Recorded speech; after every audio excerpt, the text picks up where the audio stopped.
Hello guys, कैसे हो? I hope you all are doing good. This is C A Sagar from crack C A classes. तो आज हम लोग देखने वाला है कि ICAI क्या एक्सपेक्ट कर रहा है आप लोगों से, कि एग्जामिनेशन में आपको क्या लिखना चाहिए और ICAI की एक्सपेक्टेशंस क्या है।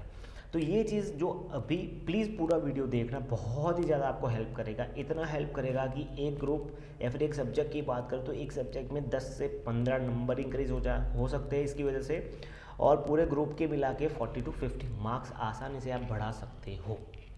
क्योंकि ये जो चीज़ अभी डिस्कस करने वाला हो वो सीधा एग्जामिनेशन कमिटी होती है ICAI की, वहाँ से मैंने एक्सट्रैक्ट किया हुआ है कि what they are expecting from the students क्या मिस्टेक करते हैं और वो कैसे लिखना चाहिए था, कैसे प्रेजेंटेशन होनी चाहिए थी, क्या कवर अप होना चाहिए था। वो एक सब्जेक्ट वाइज ब्रीफ बना के लेके आए हम लोग।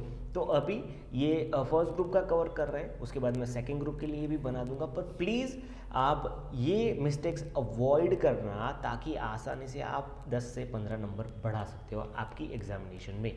और उसकी वजह से क्या होगा, जो एग्रीगेट में रह जाते हैं स्टूडेंट्स वो आपको दिक्कत नहीं आएगी, प्लस अगर एग्जामिनेशन के लिए भी रह जाते हैं तो वहाँ पे भी ये पुश मिल जाएगा आपको। तो देख लेते हैं, चलो टाइम वेस्ट नहीं करते हैं क्योंकि एग्जामिनेशन सर पे है। और all the best for your examination. अच्छे से एग्जाम देना, पास हो जाना, ये मिस्टेक्स मत करना क्योंकि नेक्स्ट अटेम्प्ट में कोर्स चेंज हो जाने वाला है। ठीक है, let's go. Okay, so ICAI paper number 1 accounting. ठीक है, तो सबसे पहला ICAI क्या बोल रहा है कि प्रैक्टिकल सब्जेक्ट की बात कर रहे हैं तो clear opinion, pay close attention to providing a clear opinion. मतलब क्या? मतलब देखो, हम लोग भी टेस्ट सीरीज वगैरह प्रोवाइड करते हैं, मैं बहुत ज़्यादा पेपर्स चेक करता हूँ, तो मैंने भी बहुत सारी जगह पे ये चीज़ देखी हुई है कि स्टूडेंट्स मिस्टेक्स कहाँ पे करते हैं। प्रैक्टिकल सम है, क्वेश्चन पूछा गया है तो वो लोग प्रॉपर हेडिंग लिखेंगे, फिर प्रैक्टिकल कैलकुलेशन लिखेंगे, पर उसके बाद जो लास्ट में कंक्लूजन ओपिनियन अगर पूछा गया है क्वेश्चन में तो वो लिखना वो लोग भूल जाएंगे।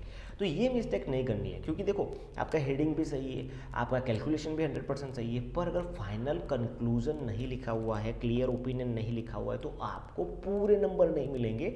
एंड अगेन, जो हम लोग बार बार कहते रहते हैं कि आपका पेपर ICAI के कहाँ, इंडिया के कौन से कोने में चेक होने जाने वाला है वो अपने को नहीं पता है, तो वहाँ पे वो CA क्या स्टैंडर्ड प्रैक्टिस करता है वो अपने को नहीं पता है, तो आप मार्क्स लूज कर सकते हो जैसे एक छोटी सी वजह से। तो आपका क्लियर ओपिनियन अगर क्वेश्चन में पूछा गया कि आपका ओपिनियन दे दो, तो भले ही प्रैक्टिकल सब्जेक्ट के नीचे ओपिनियन लिखना मत भूलना। हाँ, कई स्टूडेंट्स ऐसे भी होते हैं कि ऊपर हेडिंग वगैरह नहीं डालता है क्वेश्चन में और सीधा सीधा वो लोग शुरू कर देते हैं, तो वो भी मत करो।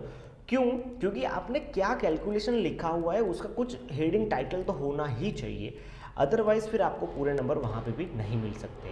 हाँ, बहुत सारे स्टूडेंट्स ऐसा होगा कि उनको पूरे नंबर मिल जाते रहेंगे, पर अपने को कोई चांस लेना नहीं है। ठीक है, second thing is remember to provide the required working notes.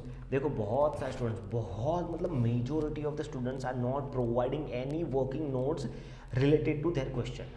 तो आपने आंसर तो सही से लिख दिया, ठीक है, पर उसकी जो वर्किंग नोट्स है रिक्वायर्ड है, अगर क्वेश्चन में नहीं भी लिखा है, पर अगर मान लो बहुत सारे क्वेश्चन में ICAI ऐसा लिख के ही दे देता है कि वर्किंग नोट रिक्वायर्ड, बहुत सारे क्वेश्चन में नहीं भी लिखते हैं, तो भी अगर वहाँ पे वर्किंग नोट एप्लीकेबल हो रही है तो आपको सही से उसका वर्किंग नोट लिखना ही पड़ेगा और मेन आंसर में उसकी लिंक भी देनी पड़ेगी। ठीक है, फिर accurately preparing the balance sheet as per the schedule 3, ये बहुत बड़ा इशू है, बहुत।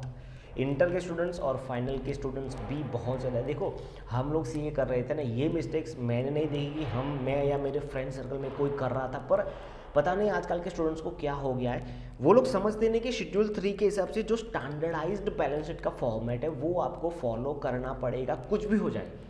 ठीक है, हम लोग तो इतना ज़्यादा फॉलो करते थे कि हम लोग अगर सॉरी इन्वेंट्रीज है तो उसको इन्वेंट्रीज ही लिखेंगे, वहाँ पे स्टॉक, क्लोजिंग स्टॉक भी नहीं लिखेंगे, वहाँ पे इन्वेंट्रीज ही लिखा जाएगा, वहाँ पे सन्ड्री डेटर्स ही लिखा जाएगा, वहाँ पे सन्ड्री क्रेडिटर्स। वर्डिंग्स भी हम लोग तो सेम पकड़ के चल रहे थे क्योंकि we were not ready to give any loose end to the examiner, right. तो क्या करते हैं स्टूडेंट्स, वो टी फॉर्मेट में बैलेंस शीट बना देंगे वो लोग, राइट। तो ये सब नहीं करना है, जो अपना फॉर्मेट है वही फॉर्मेट में आईसीएआई ने जो शेड्यूल 3 में एप्लीकेबिलिटी है अपनी कंपनीज एक्ट के हिसाब से, वो फॉर्मेट में ही आपको पूरा मतलब बैलेंस शीट।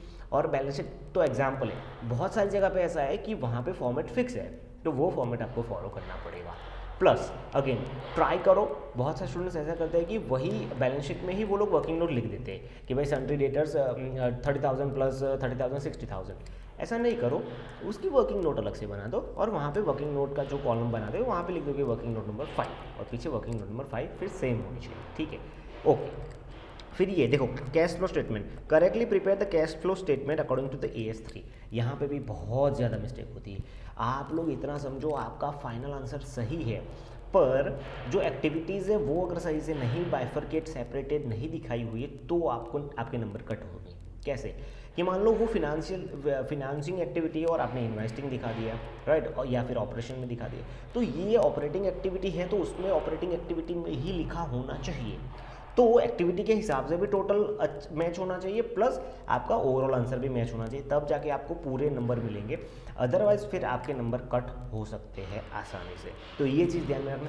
ये देखो छोटी छोटी चीज़ है, मैंने देखा है बहुत सारे स्टूडेंट्स का पूरा आंसर सही है, बस एक गलती कर दी, एक ट्रांजेक्शन था वो फिनेंशियल एक्टिविटी था और उसको इन्वेस्टिंग में डाल दिया, तो ये चीज़ नहीं होना चाहिए, otherwise you will lose the marks.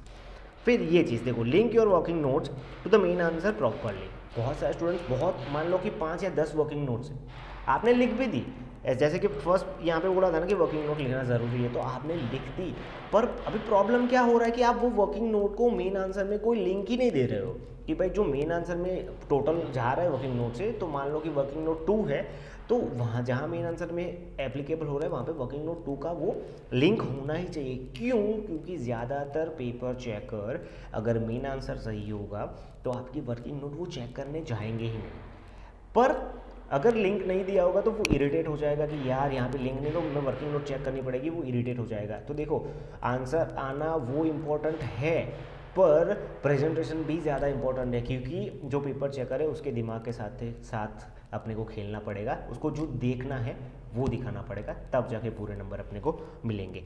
तो ये बात हो गई पेपर नंबर 1 अकाउंटिंग की।